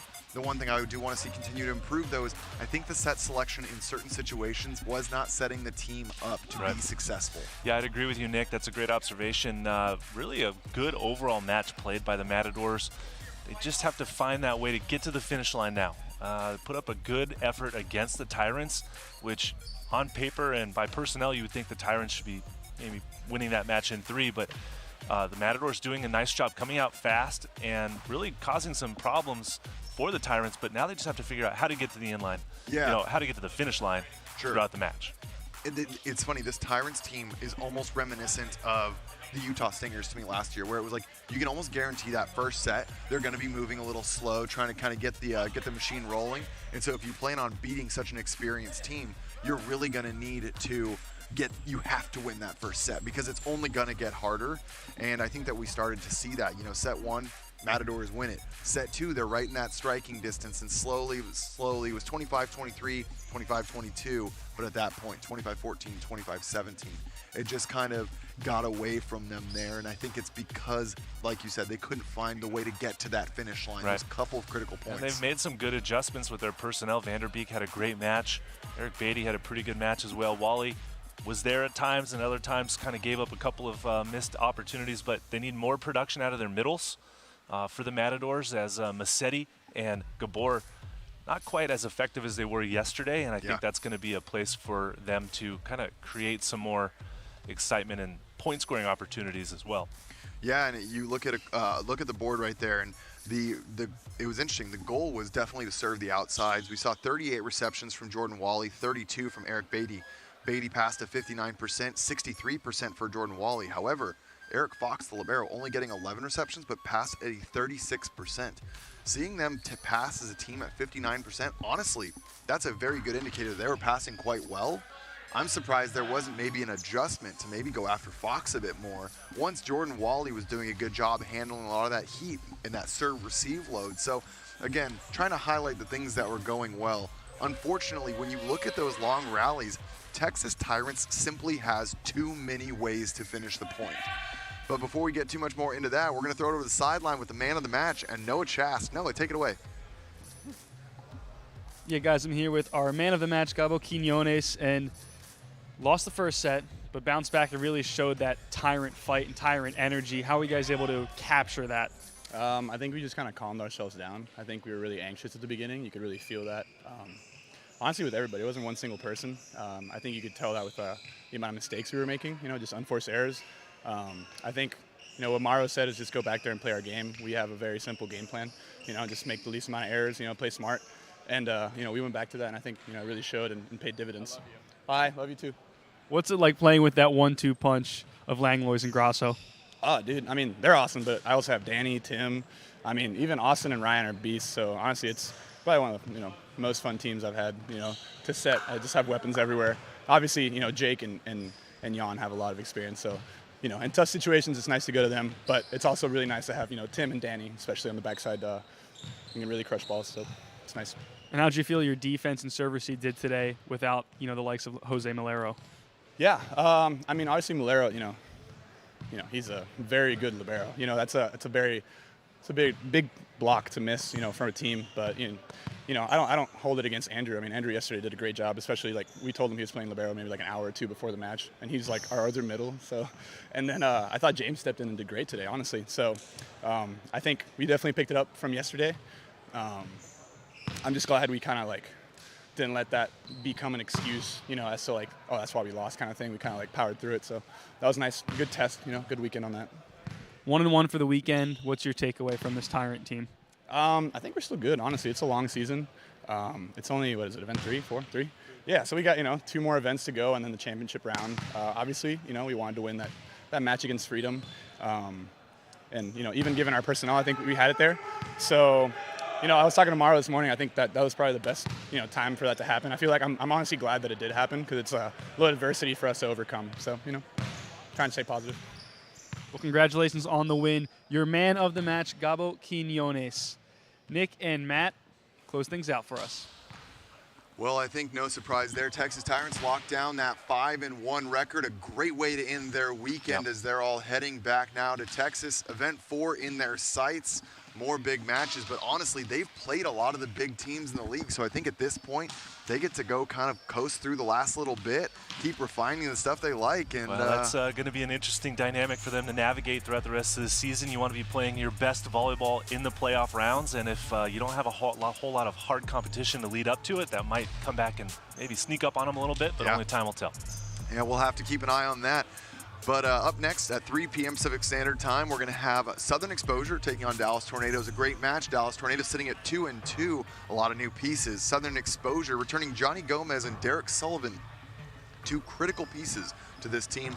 Much needed energy that they're going to need back on the court. Sitting at 1-3. This is a must-win situation for them. So myself, I'm Nick England. This is Matt Prosser, Noah Chast, our third man on the sideline. And from everyone here at the NVA, we'll see you back in 1 hour. Thanks for stopping by.